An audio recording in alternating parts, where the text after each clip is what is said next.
Hello guys, welcome to Pakistani real reaction. तो कैसे हैं आप सब? उम्मीद है आप सब बढ़िया होंगे, मजे में होंगे, खुश होंगे, आबाद होंगे। हमारी दुआ यही है आप हमेशा हंसते रहें, मुस्कुराते रहें, खुद भी खुश रहें, दूसरों को भी खुश रखें। मेरा नाम है मुदस्सिर। मैं हूं बशीर। सो गाइस, आज की वीडियो का काफ़ी ज़्यादा कमाल की होने लगी है। भारत एक चीज़ का पीछा ठान ले तो उसको मैं कहता हूँ कहीं भी कभी वो भी नहीं पाताल में छोड़ता। भी छुप जाए तो भारत उसको नहीं छोड़ता। वही सीन भारत ने इस बार परमानेंट सीट के साथ किया। भारत कह रहा है मुझे मेरा हक देकर रहोगे, नहीं तो साडा मैं हक पूरा देते रख। साढ़ा आठ देते रख, नहीं तो फिर वो क्या है कि यूएन को उलट फेर करके रख देंगे। क्या हुआ है, यूएन में भारत ने कर दिया भयंकर बवाल। परमानेंट सीट पर भारत ने कर दिया दावा। वाह, वाह, मतलब भारत ने परमानेंट सीट पर भी दावा कर दिया और यूएन के अंदर फिर से कोई बवाल हुआ है। क्या हुआ है, सारा कुछ सीन इस वीडियो के अंदर जानेंगे। भाई भारत फुल वाकई एक में गुस्से वाले मूड में सही आया हुआ बात है। है, सही तो बात है। देखते हैं भाई, बाकी बातें करते हैं बाद में। ओरिजिनल वीडियो का लिंक मिल जाएगा आप लोगों को डिस्क्रिप्शन में। प्लीज ओरिजिनल क्रिएटर को सब्सक्राइब करना मत भूलिएगा। काउंटडाउन करते हैं 3 2 1 एंड स्टार्ट।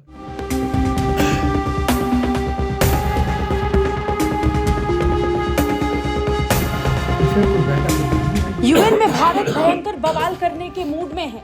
संयुक्त राष्ट्र सुरक्षा परिषद में बदलावों की मांग को लेकर भारत अब और भी ज्यादा मुखर हो रहा है। भारत एक कदम आगे आकर अब खुलकर संयुक्त राष्ट्र सुरक्षा परिषद में स्थायी सदस्यता की मांग कर रहा है। केवल 5 देशों के पास स्थायी सदस्यता का होना पूरी दुनिया के लिए बहुत बड़ा खतरा है। इस बात को भारत कई बार कहता आया है और अब भारत ने फिर एक बार इस बात को दोहराते हुए पूरे यूएन के सामने स्थायी सदस्यता की मांग पेश कर दी है। भारत ने G20 की बैठक में एक बार फिर संयुक्त राष्ट्र सुरक्षा परिषद में सुधारों का आह्वान कर दिया है और भारत के लिए स्थायी सीट की मांग की है। इस बात पर जोर देते हुए परिषद का मौजूदा ढांचा जरूरतों के लिहाज से पुराना हो चुका है। भारत ने फिर एक बार दोहराया कि संयुक्त राष्ट्र सुरक्षा परिषद में बदलाव होने चाहिए। भारत के विदेश राज्य मंत्री वी मुरलीधरन ने ब्राजील में आयोजित G20 विदेश मंत्रियों की बैठक में भारत का प्रतिनिधित्व किया।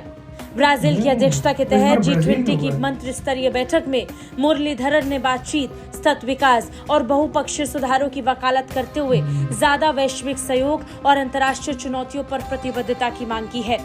विदेश राज्य मंत्री वी मुरलीधरन ने एक्स पर एक पोस्ट में कहा कि G20 की बैठक में उन्होंने इस बात पर जोर दिया कि यूएनएससी की वर्तमान बहुपक्षीय शासन संरचना पुरानी है। इसमें व्यापक बहुपक्षीय सुधार, प्रभावी समयबद्ध प्रक्रिया की आवश्यकता है। भारत ये स्पष्ट तौर पर एक बार फिर दोहराते हुए नजर आया कि संयुक्त राष्ट्र सुरक्षा परिषद अब समय की मांग है। इसमें बदलाव होना जरूरी है।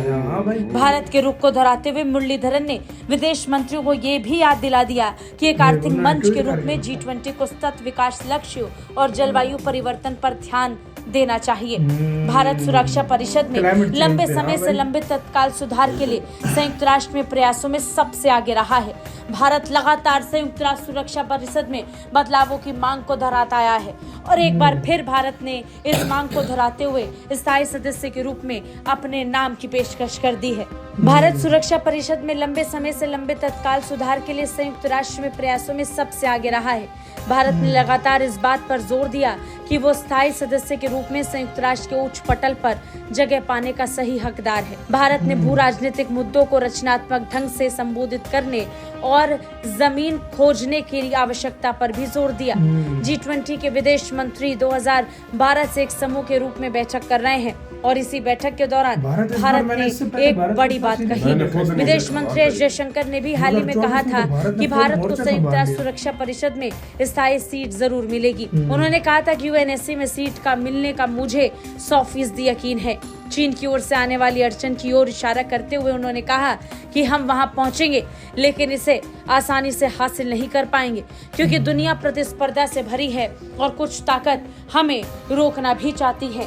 बता दें, अब तक चीन इकलौता ऐसा देश है जो भारत की स्थायी सदस्यता को लेकर वीटो करता आया है। बाकी देशों की तरफ से भारत को समर्थन मिलता रहा है। ब्यूरो रिपोर्ट, भारत तक।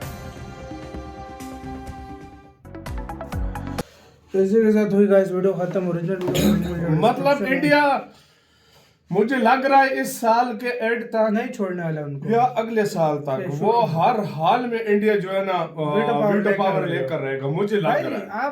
आप एक अच्छे माइंड से सोचो, एक मतलब पॉजिटिव माइंड से सोचो।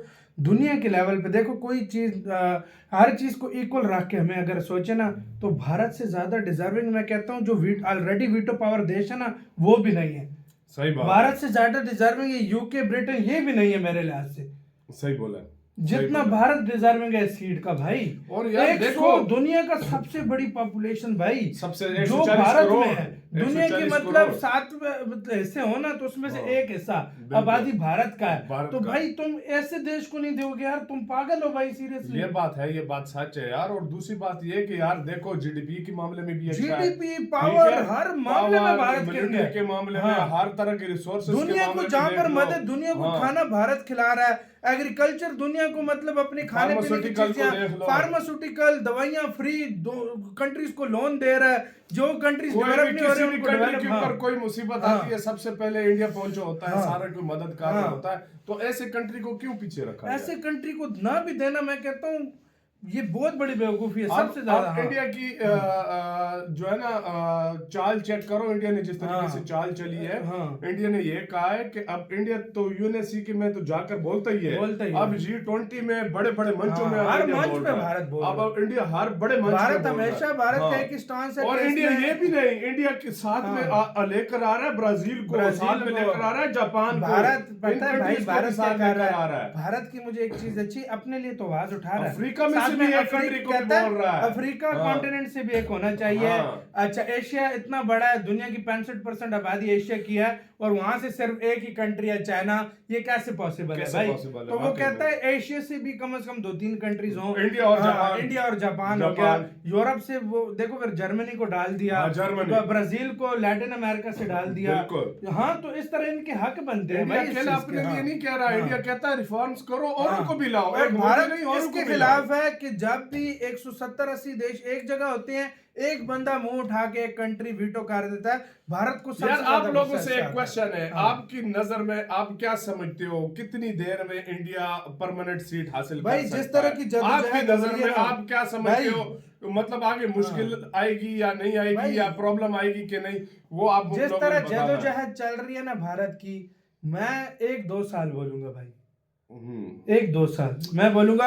अगर चाइना न भी माना ना तो 4 कंट्रीज मैं कहता हूँ चाइना के अंदर डंडा देंगे मनवाने। मेरी नजर में 2 से 3 साल, उस टाइम तक चाइना भी औकात में आ जाएगा। सीधी सी बात है। चाइना भी डिक्लाइन जा रहा है, उसको पता है। चाइना अभी जो है ना रिलेशन अच्छी करने की कोशिश कर रहा है, तो मेरी नजर में हो जाएगा। 1-2 साल मुझे लग रहे हैं, 2-1 साल कर लो यार, तो मुझे इतना लग रहा है। आपका क्या कहना है अपने कमेंट सेक्शन में दें। और यार भारत का वाकई हक बनता है, भारत से ज्यादा डिजर्विंग कोई नहीं है। अपना गाइस बहुत बहुत ज्यादा ख्याल रखिएगा तो यार।